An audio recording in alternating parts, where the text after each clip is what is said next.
O Código Aberto está no ar. Mais uma semana, mais um encontro para estudar a Palavra de Deus, mais um momento que a gente tem para a gente poder olhar para a Palavra de Deus e tirar lições importantes. Nós estamos nessa temporada de maneira bem especial falando sobre unidade em Cristo. Deus criou seres para viver em harmonia, para viver em unidade. O pecado entra na história, há uma ruptura. Essa ruptura nos afasta de Deus e também interrompeu ou transformou as nossas conexões uns com os outros. Mas ainda assim existe o ideal divino e o desejo de Deus de restabelecer a harmonia, de promover a unidade. A igreja dele é um caminho pelo qual ele quer mostrar como é possível viver em união. Apesar de a gente olhar para as igrejas de uma forma geral e encontrar nas igrejas muitos cenários de desunião, às vezes de falta de harmonia, ainda assim o corpo de Cristo é o elemento escolhido por Deus para promover a união e para revelar o caráter dele através desses encontros. Nós vamos de uma maneira bem especial, hoje a gente vai conversar de algumas histórias do Antigo Testamento, do Novo Testamento, para pensar sobre o tema da unidade, mas hoje a gente vai tanto pensar no tema da unidade, a gente vai pensar nas causas da desunião. Por que a unidade não é alcançada? A gente já falou um pouquinho sobre isso a partir da história de Adão, Eva, Caim, Abel, o dilúvio, a Torre de Babel, mas agora a gente vai pensar um pouquinho sobre outras causas também que a gente pode encontrar. E antes da nossa conversa, vou apresentar de novo aqui os nossos convidados. A gente tem a Tamires aqui. Tudo em ordem, Tamires? Tá tudo certo, tudo tranquilo agora. Já tô bem ambientada. Que bom. Prazer ter você mais uma vez aqui, viu, Tami? Prazer é meu. A gente tem também o Gustavo. E aí, pastor? Tudo na paz? Tudo na paz, tudo tranquilo. Que bom. Bom ter você aqui mais uma vez, lá do norte do Paraná, diretamente para participar aqui do Código Aberto. Valeu, obrigado. Pastor Bruno. Oi. Tudo certinho? Maravilha, muito bom estar aqui de novo. Prazer estar contigo novamente, lá do NASP, né, o Centro Universitário Adventista de São Paulo. Trabalho no campus Engenheiro Coelho, certo? Engenheiro Coelho. Beleza. Interiorzinho de São Paulo, mas é um prazer tê-lo aqui com a gente. E a gente vai ainda em outros momentos conhecer mais coisas sobre vocês. Obrigado por estar aqui com a gente. E Agatha? Oi. Tudo certo? Certinho. Agatha Melo. Essa mesmo. Certo? É você mesmo? Pra não errar. Para não errar. Então, beleza. É um prazer ter você aqui também. Prazer Obrigado pela participação de todos vocês. E a gente tem hoje ainda a música com a gente, Ana Beatriz.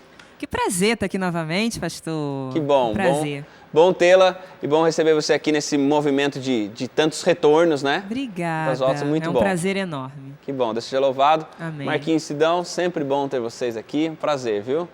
Nós vamos para o nosso estudo. Antes a gente vai orar. Pedir para o pastor Bruno para nos dirigir em oração nesse momento. E depois nós vamos para o tema dessa semana.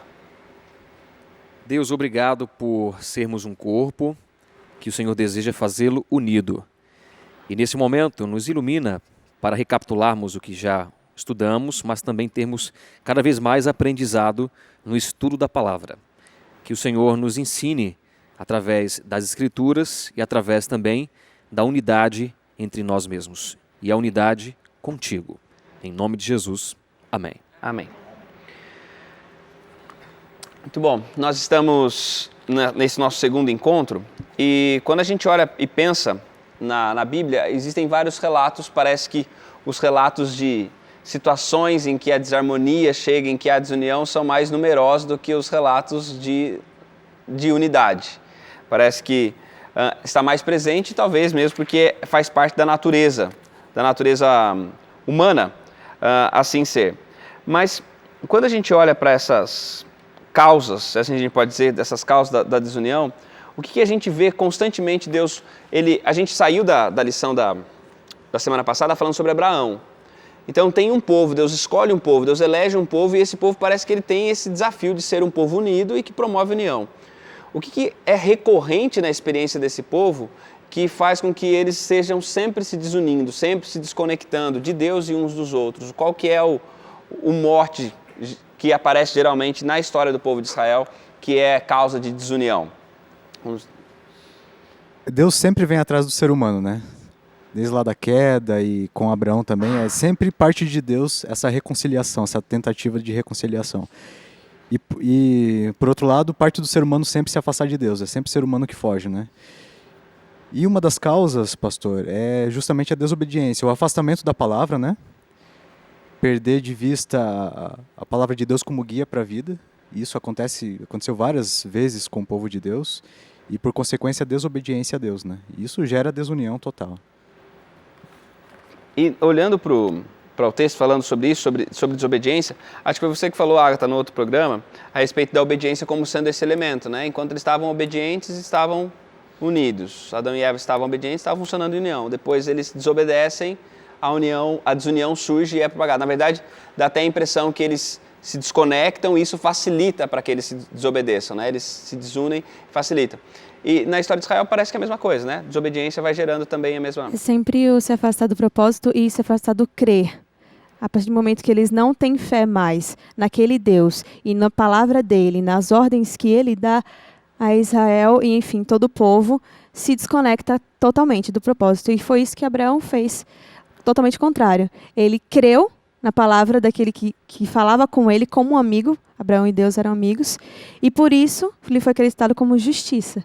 A fé dele nas promessas de um Deus que falava pessoalmente com ele e a perpetualização do cumprimento da promessa através da sua descendência. E aí vem a aliança de Deus com Abraão.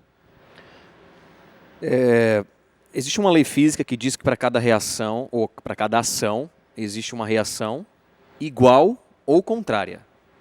Até mesmo quando a gente tem uma ação, embora que seja uma coisa um pouco mais filosófica e menos tácita, né?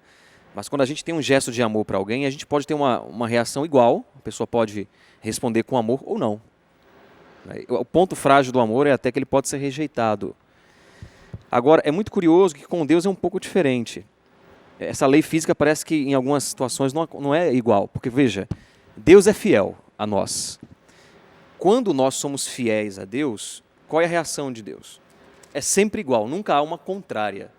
Não sei se estou sendo nerd demais aqui ao falar, mas não há uma reação contrária.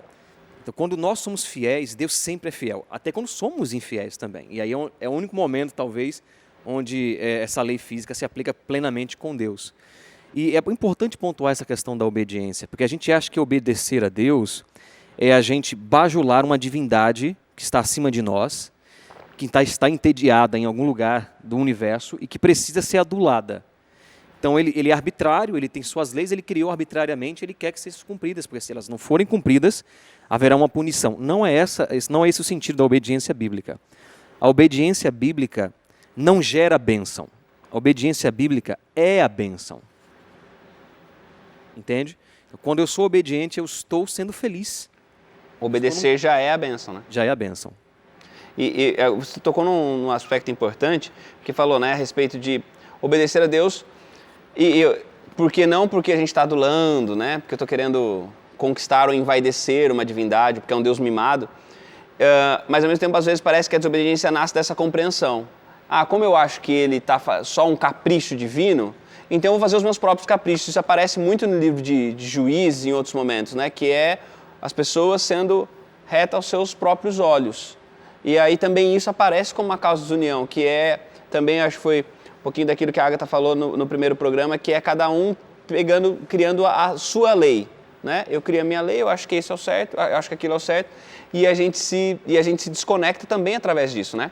E sabe que também você não estar sóbrio, você não estar atento ao problema de você não olhar que você pode estar desviando em algum momento. E eu vou dar um exemplo muito fácil, que é do Ministério Faces.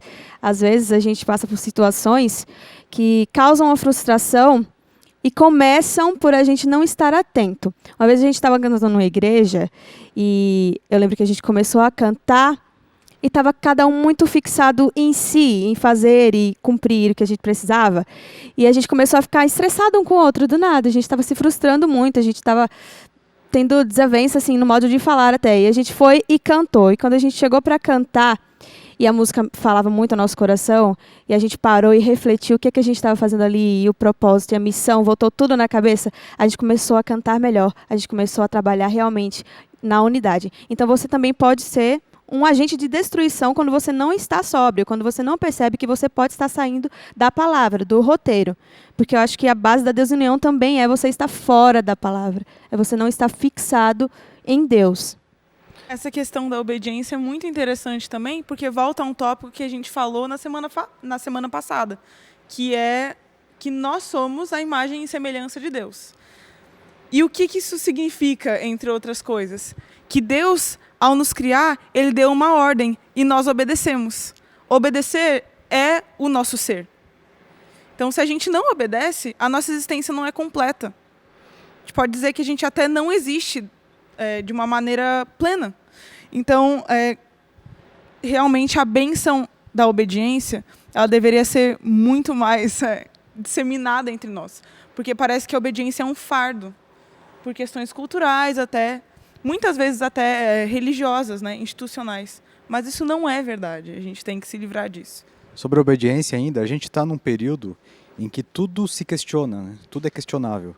A nossa geração é muito questionadora, né? As instituições estão perdendo força por serem questionadas, né?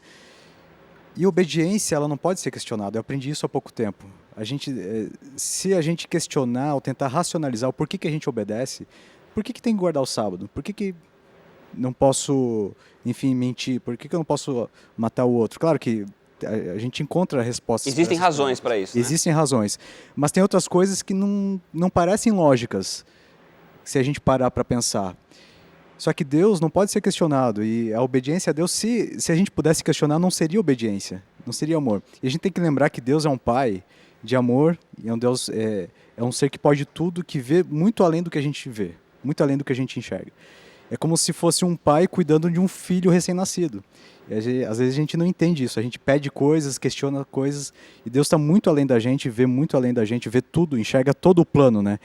Então a gente tem que confiar, aí nasce a fé também, né? A gente tem que confiar simplesmente, não precisa questionar a obediência, porque daí pode nascer a desobediência, né? Justamente por isso, não entendo por que eu tenho que fazer isso, então não vou fazer. Você questiona a obediência, você questiona o Deus que te mandou fazer aquilo. E uma criatura questionar o Criador é totalmente fora de lógica. Existe lógica na obediência. Em tudo que Deus pede, existe uma razão para o bem humano. Né? Não é para Deus, é para o ser humano. Você falou, por exemplo, vou dar um exemplo muito claro, assim, por que Deus não quer que eu me envolva com álcool? Não é porque Deus odeia o álcool em si, mas porque o álcool me faz mal, ponto final. O objetivo é que o ser humano seja beneficiado através da obediência. Então existe sempre uma lógica. Há elementos, como você falou, que a gente não vai compreender agora e a gente obedece pela fé. Mas sempre há uma lógica, porque senão a obediência no paganismo é essa obediência cega. Onde, um relato bem rápido, interessante, quando eu era adolescente, eu estava numa igreja de sábado à tarde e tal, chegou uma pessoa desesperada lá e falou assim, olha, tem uma pessoa que está com um demônio e vocês têm que ajudar a gente. E eu fui, né? Morrendo de medo, mas fui. E foram outras pessoas também lá, eu falei, meu Deus, eu nunca vi isso na vida, o que é que vai ser de mim agora? Eu soube que o demônio confessa seus pecados, fala os pecados, falei, já fui confessando, né? E aí, quando eu chego lá, havia uma pessoa de uma religião que tem uma matriz não daqui da nossa religião, né, ou europeia, então eu vestido de branco e estava com uma garrafa de cachaça na mão. E ele falou, olha, vocês podem ir embora. E foi até estúpido assim. Falou o nome da entidade e disse, não, já foi embora. A pessoa lá foi embora. Não, a gente veio orar. Não precisa orar. O fulano, falando da divindade, da entidade, só precisava de um gole de cachaça. E eu dei e foi embora. E aí eu parei para pensar, eu era muito novo, mas algum tempo depois eu entendi aquilo. Qual é a lógica da divindade? Eu faço alguma coisa para que aquela divindade não se ire contra mim. Uhum. Eu não posso ter essa visão de Deus. Uma visão pagã de Deus. Eu faço para que o mal não venha sobre mim. Não, o mal vem com uma consequência natural. Porque o pecado, ele é a desordem. Ele é o caminho contrário. Na verdade, a verdadeira obediência só existe pelo amor, né? Não tem como. Se a gente tentar obedecer só porque é bom para mim, só porque tem um significado, isso não é obediência, não é amor. A fé vai além disso, Eu tô querendo obedecer por interesse próprio, seria, né? Na verdade, a gente tem que obedecer por amor mesmo. E é interessante pensar que esses valores que precisam ser obedecidos estão revelados. Existe uma revelação disso. E aí então surge no relato bíblico, surge na ideia bíblica essa ideia de que à medida que a gente se volta para a revelação, a gente sabe aquilo que a gente passa a conhecer quem Deus é, aquilo que Ele espera da gente. E isso é um elemento unificador, porque eu me aproximo da revelação em submissão, de forma submissa, obedeço aquilo que a revelação me diz. A questão é, se aquilo que nós temos como Bíblia, como sendo a revelação de quem Deus é e daquilo que Ele espera da gente, que é o texto bíblico, se ele é esse elemento capaz de unificar, por que nós temos tantas pessoas divididas fazendo uso da mesma Bíblia? Por que tem tanta gente com a mesma Bíblia, seguindo a mesma Bíblia? Talvez tenha alguém ali em casa agora com uma Bíblia semelhante à minha, ou com a Bíblia igual, com a mesma Bíblia, lendo a mesma Bíblia, e a gente está pensando coisas completamente diferentes, tendo práticas completamente diferentes. Como é que a gente entende que aquilo que deveria ser um elemento unificador parece que está dividindo as pessoas? A gente nunca lê o texto puro. A gente lê com alguma coisa. Nós lemos com os nossos próprios interesses, nós lemos com a nossa cultura, nós lemos com o que nós aprendemos na nossa casa. Então, a gente vai pegar a Bíblia e se a gente não tiver um norte, nós vamos interpretá-la de uma maneira organicamente errada até, porque ela vai pender sempre para os nossos interesses. A partir do momento que a gente pede a iluminação divina e que Deus revela a nós através da palavra, daí as coisas mudam. Daí a Bíblia começa a ter um significado diferente. Ela realmente é a verdade.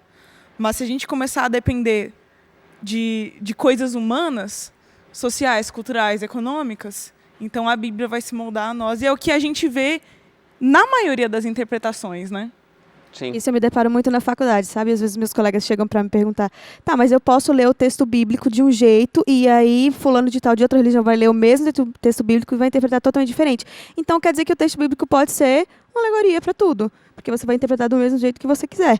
Só que não, você tem que ter a convicção de que você pedindo ao Espírito a iluminação para compreender o texto, ele vai ser revelado a você. É você crer, de novo, num Deus que se apresenta de todas as formas possíveis, através do texto, através da vida de Jesus, e você tem que ir com o coração totalmente aberto. Não adianta a gente ir vazio, ou então a gente ir cheio de ideias para o texto, que realmente vai confundir. E vai lembrar também que o livro, a Bíblia, esse negócio imenso... A sua, no caso, né? A minha, ele tem que ser compreendido na sua totalidade. A Bíblia é um livro todo ligado. Na verdade, são vários livrinhos ligados. A gente vai pensar sobre essa conexão da Bíblia, ainda pensar sobre como a gente pode aplicar isso a partir do próximo bloco. A gente vai voltar e vai continuar nossas conversas. Fica por aí, daqui a pouco o Código Aberto volta para a gente continuar nosso assunto dessa semana.